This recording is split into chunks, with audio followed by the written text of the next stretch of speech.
አብስረኒ ብስራተ ጽድቅ ሞቶ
ከሁላችን ጋር ይሁን።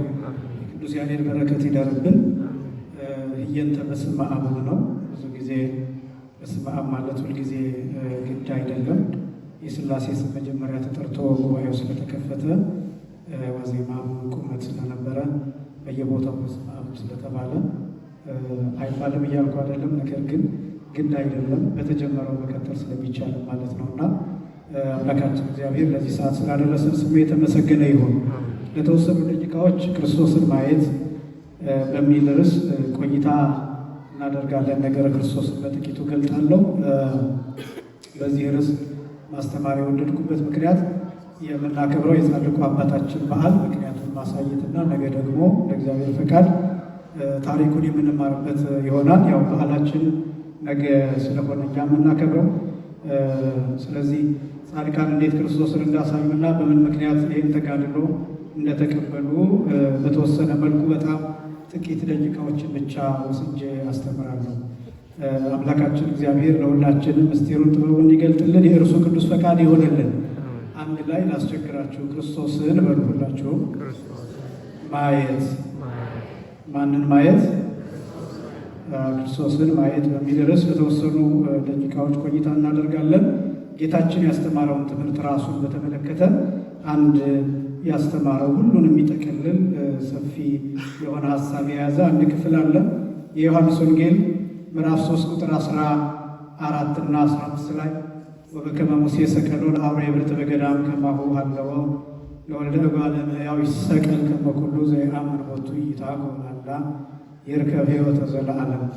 ሙሴ ነሐሱን እባብ በምድረ በዳ እንደሰቀለው የሰው ልጅም እንዲሁ ሊሰቀል ይገባዋል፣ የሚያምንበት የሰው ልጅ ሁሉ የዘላለም ሕይወትን እንዲያገኝ እንጂ እንዳይጠፋ የሚል ክፍል ነው። የዮሐንስ ወንጌል ምዕራፍ 3 ቁጥር 14 እና 15 ላይ እንግዲህ ጌታችን መድኃኒታችን ኢየሱስ ክርስቶስ ራሱን በተመለከተ ያስተማረው ትምህርትና ሰፊ ሀሳቦችን የያዘ ጻድቃን ሰማዕታት የተከተሉት ቃልና ያዩት ቃል ነው።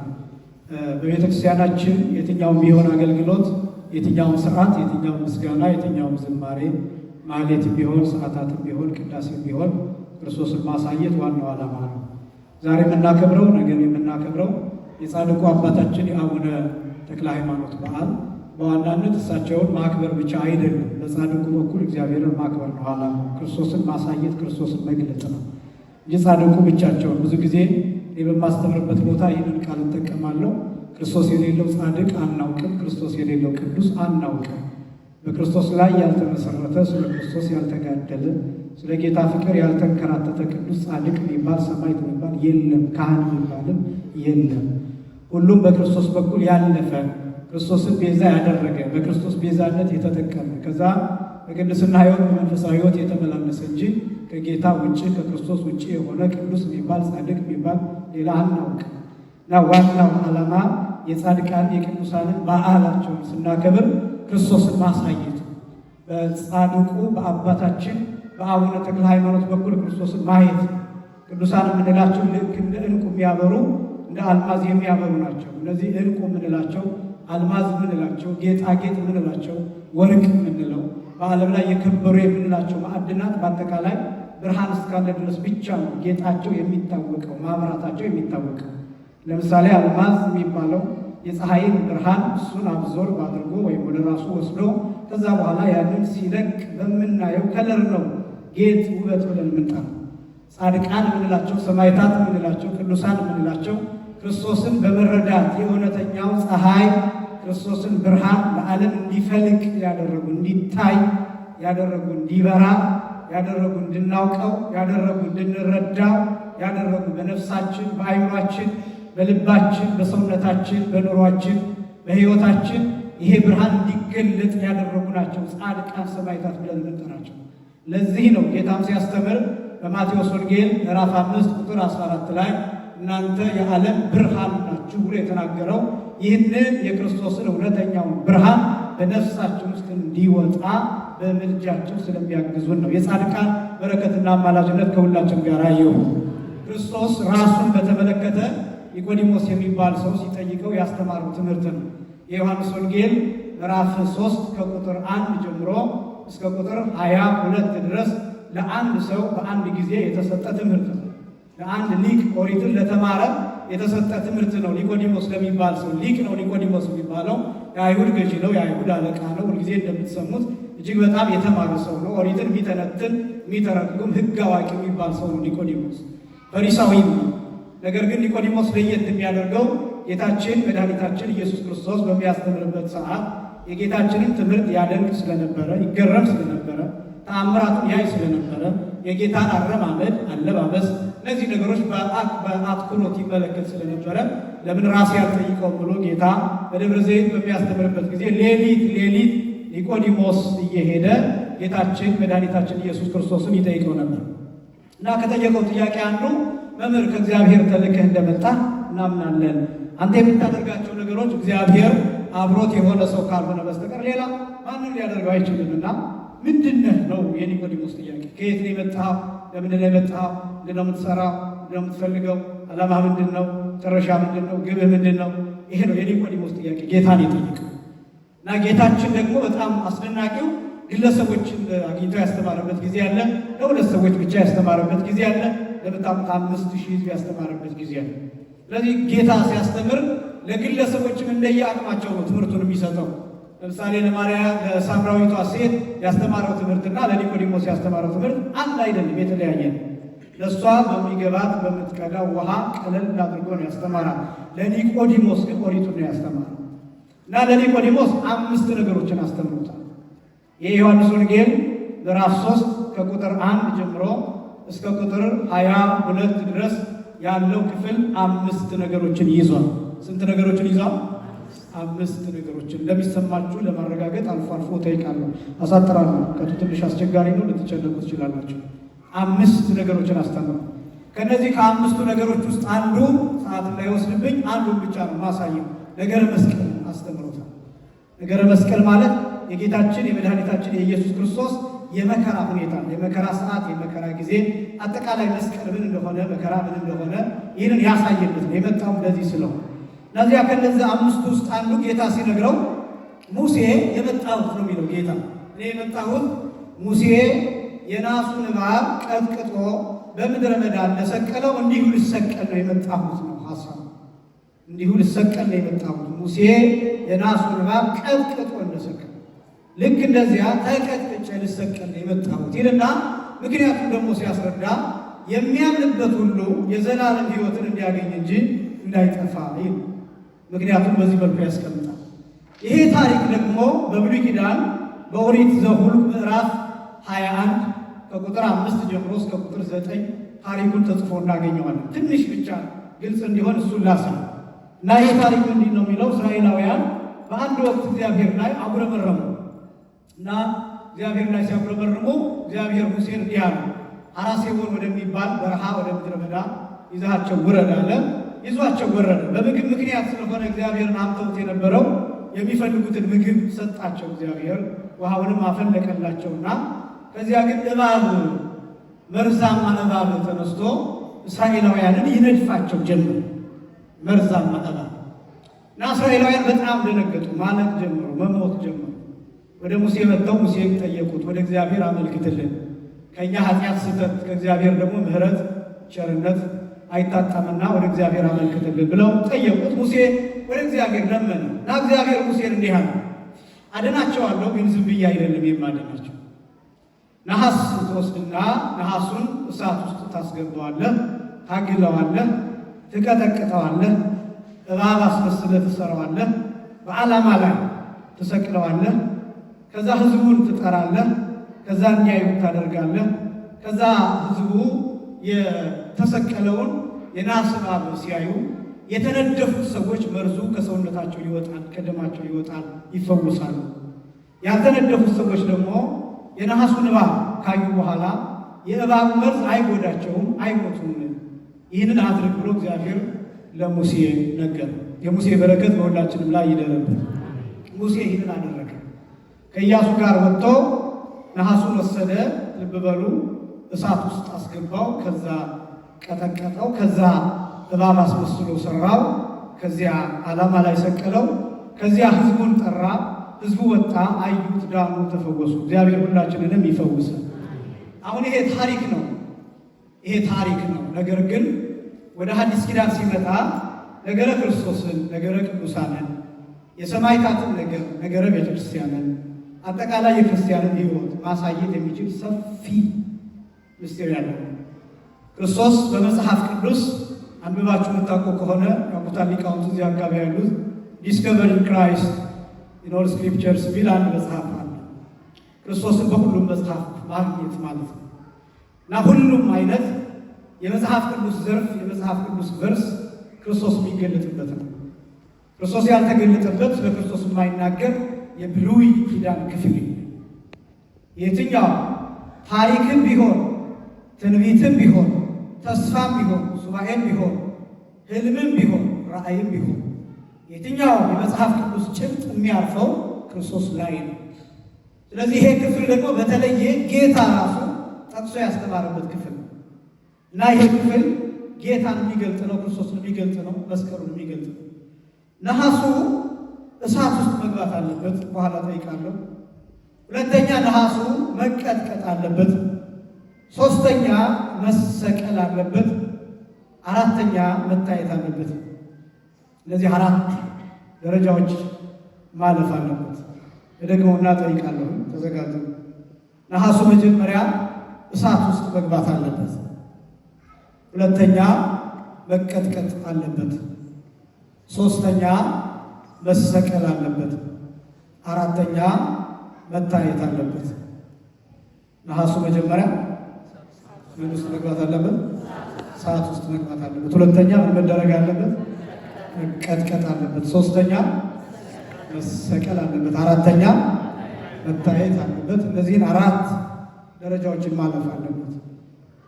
ነሐሱ የመጀመሪያው እሳት ውስጥ የሚገባው ለምንድን ነው ሲባል እንዲቀጠቀጥ ነው፣ ሐመር እንዲደረግ ነው። መዶሻ ሲያርፍበት እሳቱ ሲያግለው ፍሌክስብል ይሆናል፣ ታዛዥ ይሆናል፣ ተጣጣፊ ይሆናል፣ ቅርጽ ለማውጣት እንዲመች። ምክንያቱም ነሐሱ እባብ መስሎ እንዲሰራ ነው የተፈለገው። የትኛውን እባብ ቢባል የነደፋቸውን እባብ፣ የገደላቸውን እባብ፣ መርዛማውን እባብ እሱን መስሎ መሰራት አለበት ነሐሱ። ስለዚህ እሳት ውስጥ ይገባል። ሲግል ቀይ ሲሆን ለመቀጥቀጥ ሲመች ይወጣና እንዲቀጠቀጥ ይደረጋል። የሚቀጠቀጠው ምን እንዲሆን ነው ቢባል እባብ እንዲመስል፣ ጭንቅላቱ የነደፋቸውን የእባብ ጭንቅላት እንዲመስል፣ ወገቡ የነደፋቸውን የእባብ ወገብ እንዲመስል ጅራቱ የነደፋቸው የእባብ ጅራት እንዲመስል እባብ እንዲመስል ይቀጠቀጣል። እባብ እስኪመስል ድረስ ቅርጹ የብረቱ ቅርጽ የነሐሱ ቅርጽ እባብ እስኪመስል ድረስ ይቀጠቀጣል። ከዛ ይሄ የተቀጠቀጠው ደግሞ ዝም ብሎ አይቀመጥም፣ ይሰቀላል። ለምንድነው የሚሰቀለው ቢባል እንዲታያቸው። ምክንያቱም ከፍ ያለ ቦታ ከተሰቀለ ሁሉም አንገታቸውን ቀና አድርገው አጭሩም፣ ረጅሙም፣ ወፍራሙም፣ ቀጭኑም፣ ልጁም፣ አዋቂውም፣ ሴቱም፣ ሁሉም እንዲታይ ይሰቀላል። ለምን ይታያል ቢባል ደግሞ ሕይወት እንዲያገኝ ፈውስ እንዲያገኝ። ስለነዚህ አራት ነገሮች ማለፍ አለባቸው። ይሄ ብሉይ ኪዳን ይሄ ሰብ ይባላል። የነሐሱ እባብ ክርስቶስ ነው። የነሐሱ እባብ ክርስቶስ ነው። ነሐስ ንጹሕ ነው። ነሐስ ንጹሕ እንደሆነ ክርስቶስ ከኃጢአት ንጹሕ ነው። ነሐስ እባብ አይደለም። ነሐስ መርዝ ነው። ክርስቶስ ኃጢአት የለበትም ነው የለበትም። ክርስቶስ እባብ አይደለም። ክርስቶስ እንደ ዲያብሎስ አይደለም። ክርስቶስ እንደኛ አይደለም። ኃጢአት አይሰራም ነው የለበትም። ንጹሕ ነው። ነሐስ ሲመቱት ድምፁ ከሩቅ ይሰማል። ክርስቶስ የተሰቀለው ኢየሩሳሌም ውስጥ ነው። የተሰቀለው ቀራንዮ ውስጥ ነው። ከሩቅ ሰምተናል። ኢትዮጵያ ውስጥ ሆነን ድምፁን ሰምተናል። እዚህ ሀገር ሆነን ድምፁን ሰምተናል። እዚህ ሀገር ሆነን ቀራንዮ የተሰቀለውን ጌታ እናከብራለን፣ እንወዳለን። እዚያ ሆኖ እዚህ ይፈውሶናል። ደሙ የፈሰሰው እዚያ ነው። የደሙ ቅንጣት ግን እዚህ ነው። የሞተው እዚያ ነው። የሰጠን ሕይወት ግን እዚህ ነው። የተሰቀለው እዚያ ነው። መስቀሉ የተተከለው እዚያ ነው። መስቀሉ ግን እዚህ ነው። ስሙ ለመጀመሪያ ጊዜ የተጠራው የተሰበከው እዚያ ነው። ያ ስም ግን እዚህ ነው። ክብሩን የገለጠው መጀመሪያ እዚያ ነው። ያ ክብር ግን እዚህ አለ። ኢትዮጵያ በዓለም ጫፍ አለ። ሁሉም ቦታ ነው። ነሐስ ሲመቱት ከሩቅ እንዲሰማ ክርስቶስ ኢየሩሳሌም ውስጥ ቀራንዮ ውስጥ ተሰቅሎ እኛ ውስጥ አለ፣ እኛ ልብ ውስጥ አለ፣ እኛ አይምሮ ውስጥ አለ፣ እኛ ሰውነት ውስጥ አለ፣ እኛ ሕይወት ውስጥ አለ። ስለዚህ ነሐስ ክርስቶስ ነው። ነሐሱ እሳት ውስጥ ለምንድን ነው የሚገባው? ነሐሱ እሳት ውስጥ የመግባቱ ምስጢር ቃል ሥጋ የሆነ ምስጢር። ነሐሱ እሳት ውስጥ የገባው ለመቀጥቀጥ እንዲመችል፣ ቃል ሥጋ የሆነው ወይም አምላክ ሰው የሆነው ለመቀጥቀጥ እንዲመችል፣ ለመመታት እንዲመችል፣ ለመከራ እንዲመች፣ ለረሃብ እንዲመች፣ ለመጠማት እንዲመች፣ መስቀል ተሸክሞ ለመውደቅ እንዲመች ቃል ሥጋ ይሆናል። ለምሳሌ ወንጌላዊ ቅዱስ ዮሐንስ የሚገልጠው በዮሐንስ ወንጌል ምዕራፍ 1 ከቁጥር 1 ጀምሮ በመጀመሪያ ምን ነበረ ይላል ዮሐንስ? ቃል ነበረ። ቃልም በእግዚአብሔር ዘንድ ነበረ፣ ቃልም እግዚአብሔር ነበረ፣ ይህም በመጀመሪያው በእግዚአብሔር ዘንድ ነበረ እያለ ይናገራል። ቁጥር 14 ላይ ያ ቃል ምን ሆነ ይላል? ሥጋ ሆነ።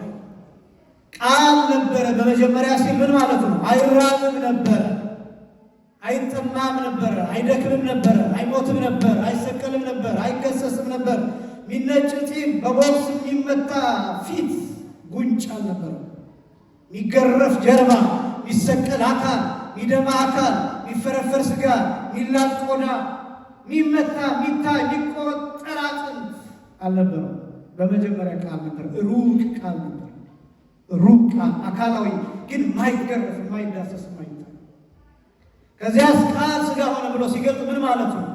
የሚራብ ሆነ፣ የሚጠማ ሆነ፣ የሚደክም፣ የሚንከራተት፣ የሚመታ 6666 ጊዜ የሚገረፍ፣ የሚቸነከር፣ መስቀል ላይ የሚደቅና የሚቃትት ደም የሚፈሰው ሆነ።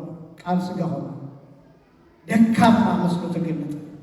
በጲላጦስ ፊት ቆመ፣ በሄሮድስ ፊት ቆመ።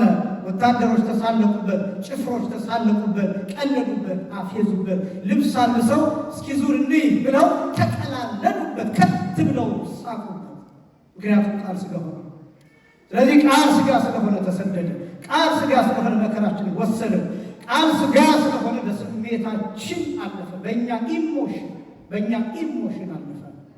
በእኛ ስሜት፣ በእኛ ድካም፣ በእኛ ረሃብ፣ በእኛ ጥማት፣ በእኛ ስቃይ፣ በእኛ ጉስቁልና፣ በእኛ ስደት አለፈ።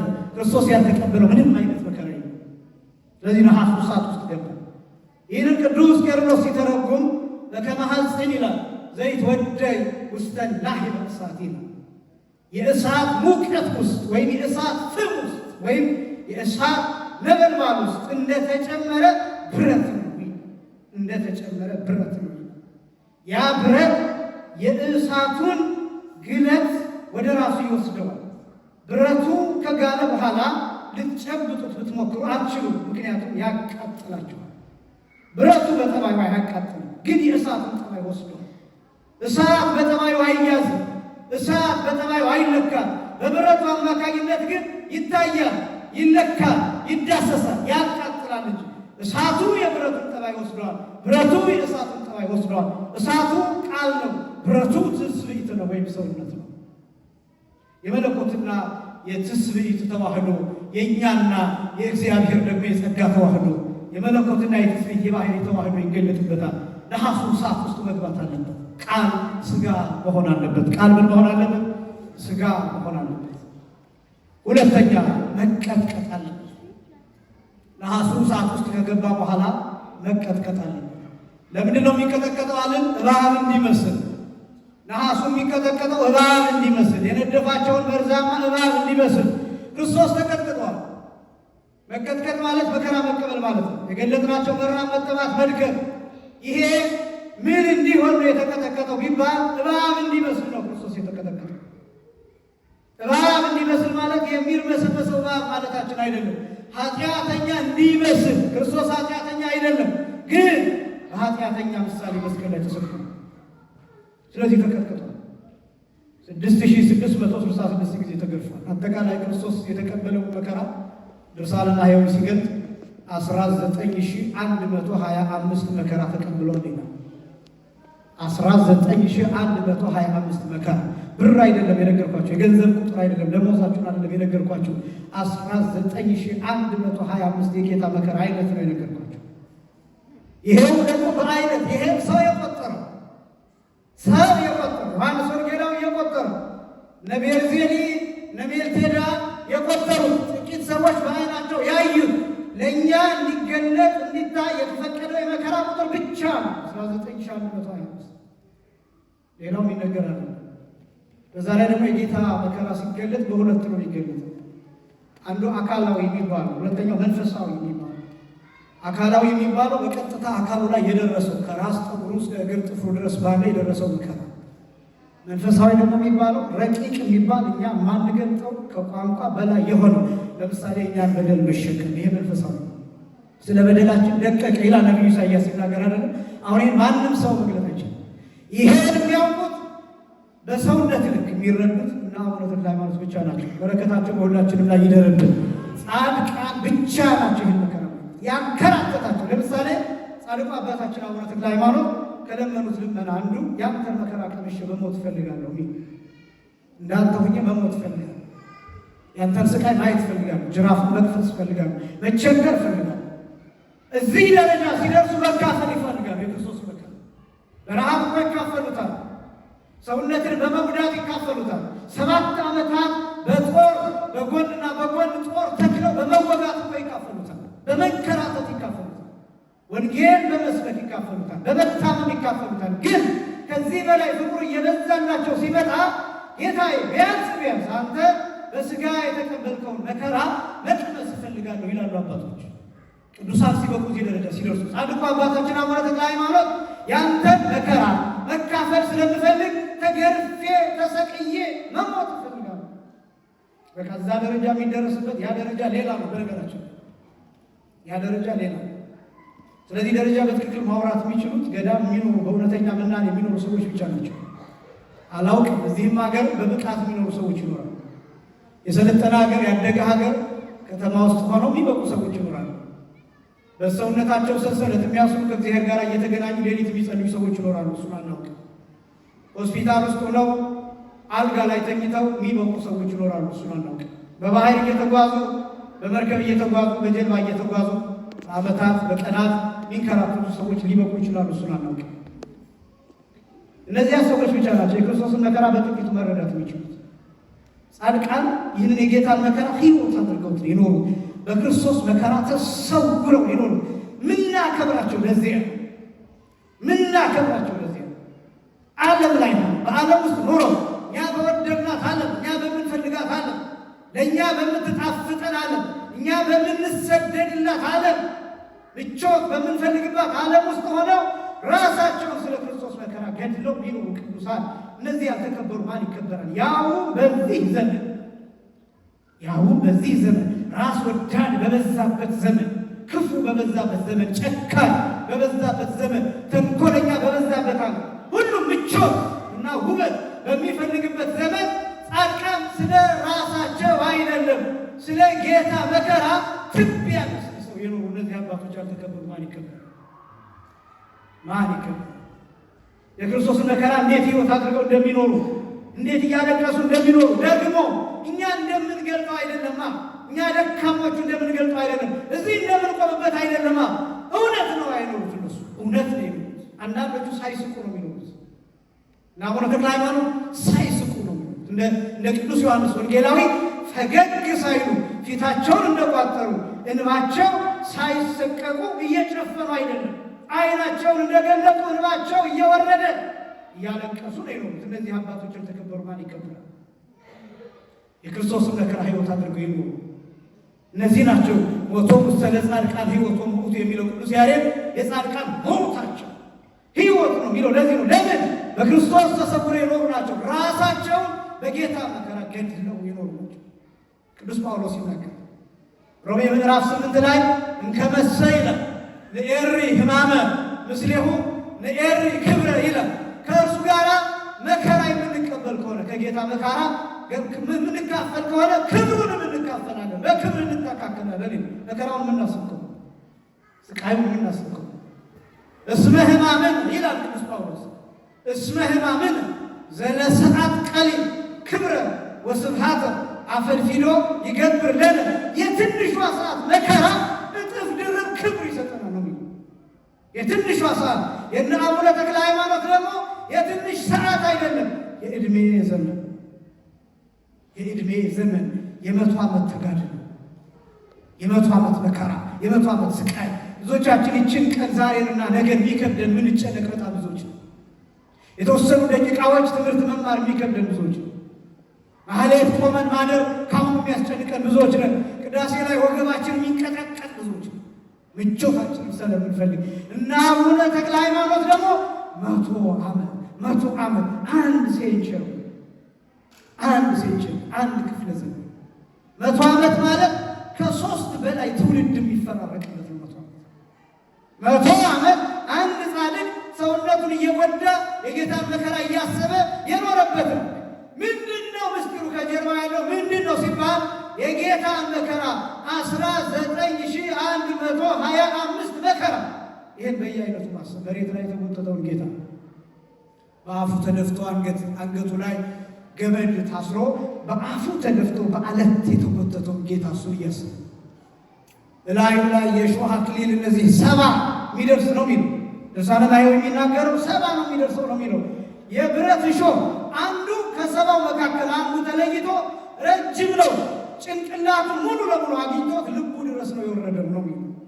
ይሄን መከራ ያስባል፣ ይሄን ስቃይ ያስባል፣ ይሄን ቁስል ያስባል፣ ይሄን መወጋት ያስባል። እነዚህ ያልተከበሩ ማለት ነው። እነዚህ ያልተከበሩ ለሌላው መንገድ መታሰቢያ እየተሰጠ ለሌላው በስሙ ዩኒቨርሲቲ እየተቋቋመ ለሌላው መጽሐፍ እየተጻፈለት ለሌላው የመታሰቢያ ቀን እየተሰራ በዓመት አንዴ ምናምን እየታሰበ እነዚህ ጻድቃን ስለ ክርስቶስ ራሳቸውን ያሰለፉ ጻድቃን እንዴት አይከበሩ? እንዴት ክርክር ይሆናል? እንዴት ርዕሰ ጉዳይ ይሆናል? ይሄን አስበው የክርስቶስን መከራ እያሰቡ እያለቀሱ ስለሚኖሩ የጻድቃን በረከት በሁላችን ላይ ይደርብን። መቀጥቀጥ መከራ መቀበል መንፈሳዊ የሚባለው እንዳልኳቸው ይሄ 3 ሰዓት ለምሳሌ አንድ ነገር ብቻ ላስታውሳችሁ። ይሄን በዚህ ልለፈው። ጌታ 3 ሰዓት በመስቀል ቆይቷል። 3 ሰዓት 6 ሰዓት 7 ሰዓት 8 ሰዓት አጠቃላይ ስንት ሰዓት ይሆናል? 3 ሰዓት መስቀል ላይ ቆይቷል። ይኸውላችሁ ከዛ ፊት 6666 ጊዜ ተገርፏል። የተገረፈ ሰው ይህን ያህል መሞት ነበረበት። ይሄ 6000 ምናምን ነው ቁጥር እሱ መሞት ነበረበት። ስጋው አልቋል። በነገራችን ላይ ክርስቶስ ሲሰቀል ስጋው አልቆ ነው፣ አጥንቱ እየተቆጠረ ነው መስቀል ላይ የተሰቀለ እና እንዲህ ከሆነ ስጋው ካለቀ ደሙ ፈሶ ካለቀ መስቀል ላይ ወዲያው እንኳን እንደተሰቀለ መሞት ነበረበት።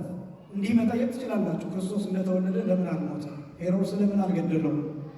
በ10 ዓመቱ ለምን አልሞተ? ለምን 33 ዓመት ነው?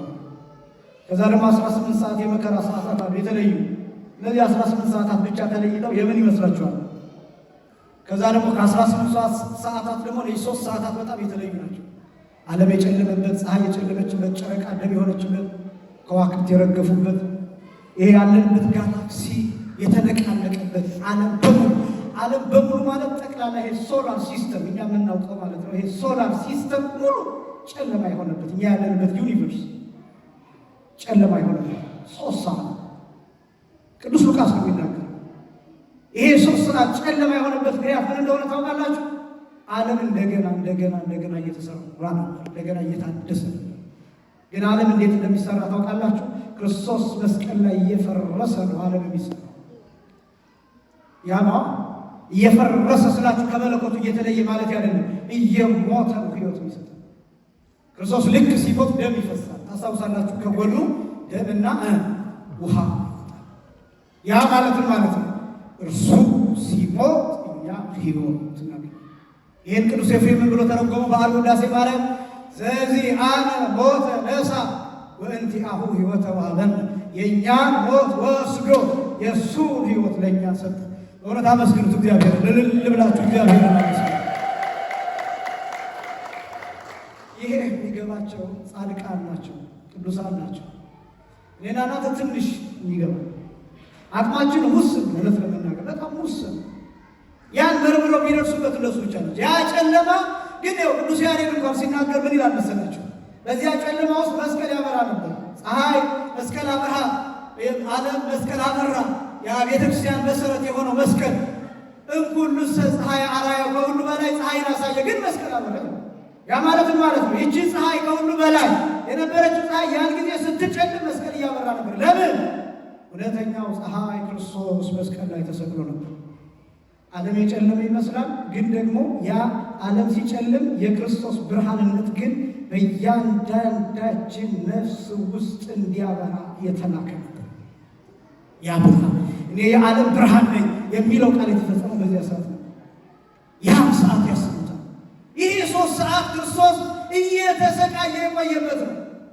6 ሰዓት፣ 7 ሰዓት፣ 8 ሰዓት፣ 3 ሰዓት መከራው፣ መልቀቱ፣ መቃተቱ ደግሞ አሳዛኙ እየጮኸ ነው የሞተው ክርስቶስ። እነዚህ 7 የመስቀል ጩኸቶች የሚባሉ ትሰማላችሁ። ክርስቶስ ልክ ሊሞት ሲል ምን እንዳለ ታውቃላችሁ? የሚያደርጉትን አያውቁምና ምን በላቸው። ይህን ተናግሮ ነው የሞተው። ይህን ተናግሮ ከዚያ ሁሉ ተፈጸመ ብሎ ነው የሞተው። ይሄ ቃል ግን የግድ መነገር ነበረበት። ክርስቶስ ከሙታን ተለይቶ ከተነሳ በኋላ ይህን ቃል ተናግሮት ቢሆን አይገርምም ነበር። ለምን?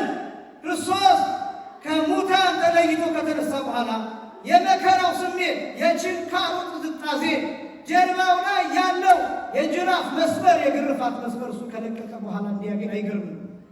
ችንካሩ ሳይወልቅ፣ ደሙ ሳይደርቅ፣ ላዩ ላይ ያለው የሾህ አክሊል ሳይወልቅ ሳይነሳ እዚያው መከራ ውስጥ እንዳለ የሚያደርጉትን አያውቁምና ምን በላቸው፣ ይቅር በላቸው ብሎ ይሄን እየተናገረ ክርስቶስ ሞተ። እየደቀቀ ሞተ። ይቅርታ እያደረገልን ሞተ። እየሰራ ሞተ። ቤዛ እየሆንን ሞተ። እየቃተተልን የእኛን ጩኸት እየጮኸልን ሞተ። ይሄ መቀጥቀጥ ይባላል። በበደላችን ደቀቀ የሚለው ነቢዩ ኢሳይያስ ይህንን ቃል የገለጠበት ነው። መቀጥቀጥ አንደኛ ነሐሱ ምን ውስጥ መግባት አለበት አልኳቸው? እሳት ውስጥ መግባት አለበት። ቃል ሥጋ መሆን አለበት ማለት ነው። ሁለተኛው ነሐሱ ምን መደረግ አለበት አልኳቸው? መቀጥቀጥ አለበት። ያ ማለት ክርስቶስ መከራ መቀበል አለበት፣ መሰቀል አለበት። ሶስተኛ መሰቀል አለበት። የነሐሱ እባብ ተሰርቶ ዝም ብሎ አይቀመጥም፣ መሰቀል አለበት። ሲሰቀል ምንድን ነው የሚያደርገው? የነሐሱ እባብ ሲሰቀል እስራኤላውያን እንዲያዩትና እንዲፈወሱ ሆነዋል። የክርስቶስ መሰቀል ጥቅሙ ምንድን ነው ቢባል እርግማናችንን እንዲሸከም ቅዱስ ጳውሎስ ይናገራል። ይህን ተናገሬ ብቻ ወደሚቀጥለው ክፍል አልፋለሁ ከሰዓት ያንጻል። ገላትያ ምዕራፍ 3 ቁጥር 14 ላይ እንዲህ ይላል ቅዱስ ጳውሎስ፣ በእንጨት የተሰቀለ የተረገመ ነው ተብሎ ተጽፏል ይላል። ምን ያለ ነው ተብሎ ተጽፏል? የተረገመ ነው ተብሎ ተጽፏል። በጣም ነው የሚያስደነግጠኝ ይሄ ቃል። በእንጨት የተሰቀለ የተረገመ ነው ተብሎ ተጽፏል ይልና ቅዱስ ጳውሎስ እኛን ይላል ከእርግማን ይዋጀን ዘንድ ክርስቶስ ይላል ስለ ሁላችን እርግማን ሆነ ይላል። ስለ ሁላችን ምን ሆነ? እርግማን ሆነ ይላል። በቃ አሁን ይሄ ክርስቶስ እርግማን ተብሎ የተጠራ። አሁን ዝም ብላችሁ ቃሉን በቀጥታ ከወሰዳችሁት ክርስቶስ እንዴት እርግማን ይባላል ቢባል ክርስቶስ መስቀል ላይ በተሰቀለበት ሰዓት የእርግማን መልክ ይዞ ነው የተሰቀለው። ምክንያቱም የእኛን መልክ ነው የያዘው፣ የእኛን መልክ። ለዚህ ነው ነቢዩ ኢሳይያስ ሲናገር እንወደው ዘንድ ደም ግባት የለውም፣ ጠቁሯል። በእኛ ኃጢአት ጠቁሯል፣ በእኛ በደል ጠቁሯል፣ በነውራችን ጠቁሯል። ያ መልክ የኔ መልክ ነው። ያ መልክ ያንተ መልክ ነው። ያ መልክ ያንቺ መልክ ነው። ያ መልክ የጌታ መልክ አይደለም። ያ መስቀል ላይ የነበረበት መልክ የኃጢአት መልክ፣ ኃጢአት የለበትም፣ መልክ የለበትም። ግን የእኛን መርዝ ክርስቶስ መስቀል ላይ ተሸክሞታል። ስለዚህ ክርስቶስ መስቀል ላይ በተሰቀለበት ሰዓት መርዝ ነበረበት። መርዙ ግን የራሱ አይደለም። መርዙ የእኛ ነው። የናሱ እባብ አይደለም። እባብ ይመስላል፣ መርዛማ አይደለም። መርዛማ ይመስላል። ግን በተሰቀለበት ሰዓት ሰዎች ውስጥ የነበረው የእባቡ መርዝ ከደማቸው ወጥቶ የናሱ እባብ ላይ አረፈ። አሁን የናሱ እባብ መርዝ አለው። የራሱ ግን አይደለም። የሰዎቹ መርዝ፣ የተነደፉ ሰዎች መርዝ። ክርስቶስ መስቀል ላይ በነበረበት ሰዓት መርዝ አለበት። የራሱ ግን አይደለም። የእኛ መርዝ፣ የአዳም መርዝ፣ ዲያብሎስ በዓለም ላይ የረጨው መርዝን ክርስቶስ መስቀል ላይ ተሸክሞት ነበር። ስለዚህ እንዲህ አለ ክርስቶስ፣ አምላኬ አምላኬ ለምን ተውከኝ የሚል ጮኸ። ለምን እንደዛ ቢባል መርዝ ተሸክሞ ነበር። መርዝ፣ የእኛን መርዝ፣ የእኛን ነው፣ የእኛን ኃጢአት ስለ ሁላችን እርግማን ሆነ የሚለው ይሄ ብዙ ማለት ይቻላል። በበደላችን ደቀቀ፣ ስለ መተላለፋችንን ቆሰለ፣ በደላችንን በእርሱ ላይ አኖረ። አሁን በደል ማስ የለውም፣ ቮሊዩም የለውም፣ ዴንሲቲ የለውም። በደል ቁስ አይደለም፣ ማተር አይደለም። በደል ቦታ ይዝም፣ ሜዥር አይደረግም፣ ምናምን ማሱ አይለካም። በደል ረቅ አይደለም። በደል አካል አለው። ይህን ቦታ ይይዛል ምናምን የምትሉት አለ የለም። ግን በደላችንን በእርሱ ላይ ምን አለ ነው የሚለው? አኖረ ነው የሚለው። በደላችንን በእርሱ ላይ አስቀመጠ ማለት ነው። ይሄን ማድረግ የሚችለው ክርስቶስ ብቻ ተሰቀለ። የሁላችን እርግማን ነው። ከዛ መታየት አለበት። መጀመሪያ ነሐሱ እሳት ውስጥ መግባት አለበት። ቃል ሥጋ መሆን አለበት። ሁለተኛ ነሐሱ መቀጥቀጥ አለበት። ክርስቶስ መከራ መቀበል አለበት። ሶስተኛ ነሐሱ እባቡ መሰቀል አለበት። የነሐሱ እባብ ክርስቶስን መሰቀል አለበት። አራተኛ መታየት አለበት። አራተኛ ምን ማለት አለበት አልኳችሁ? እየጨረስኩ ነው፣ አትልቀሙ። አራተኛ ምን ማለት አለበት? መታየት አለበት። ሲያዩት ብቻ ነው መርዙ ደማቸው ውስጥ ያለባቸው ሰዎች መርዙ ከደማቸው ከሰውነታቸው እንዲወጣ የግድ የተሰቀለውን የነሐስ እባብ ማየት አለባቸው። ምን ማለት አለባቸው? ማየት አለባቸው። ክርስቶስ የእኛ ደም ውስጥ ያለው መርዝ እንዲወጣ ክርስቶስን ማየት አለበት።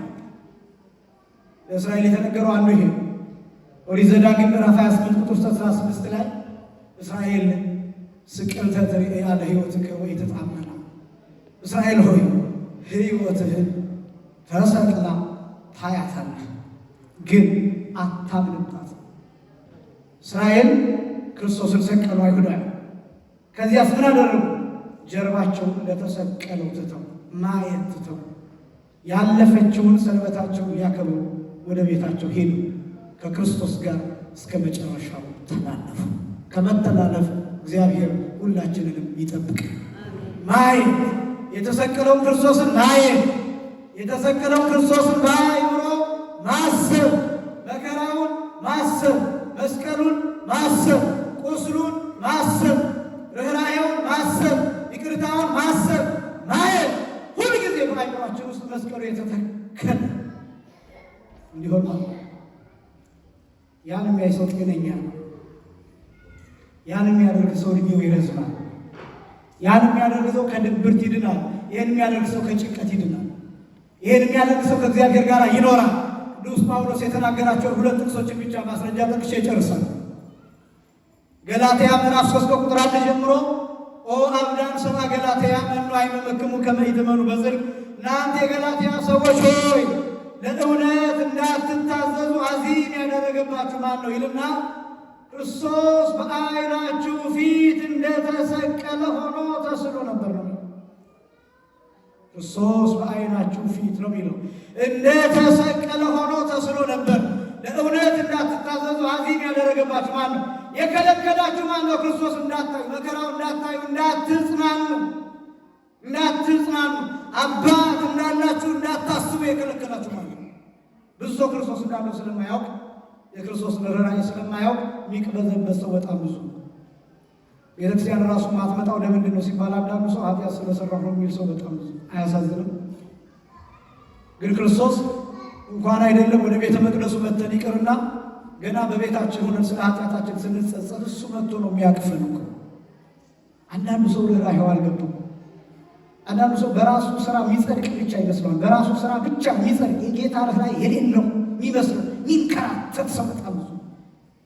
አመቻችቶ ገዳም እስኪሄድ ድረስ፣ አመቻችቶ ሱባኤ እስኪገባ ድረስ፣ አመቻችቶ ኢትዮጵያ ሄዶ የሆነ ደብረ ሊባኖስ ሌላ ቦታ እስኪደርስ ድረስ እስከዚያ ድረስ ተጣጥፎ የሚቀመጥ ሰው አለ። ቤተክርስቲያን ማይመጣ አንደኛ የልጅ የኢትዮጵያ ገዳም ሄጄ እንደው ለ3 ቀን የሚል ሰው ያ መልካም ነገር ነው፣ ያ ጥሩ ዕቅድ ነው። ግን በማንኛውም ጊዜ ኃጢአት በሰራንበት ቅጽበት በእግዚአብሔር ፊት ስንበረከክ የንስሐ ዕድሜ እናገኛለን።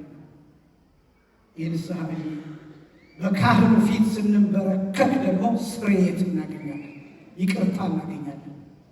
እግዚአብሔር ይፍታ ተብለን ሥጋውን ደሙን ስንቀበል ደግሞ የክርስቶስ አካል ሆነን እንሰራለን።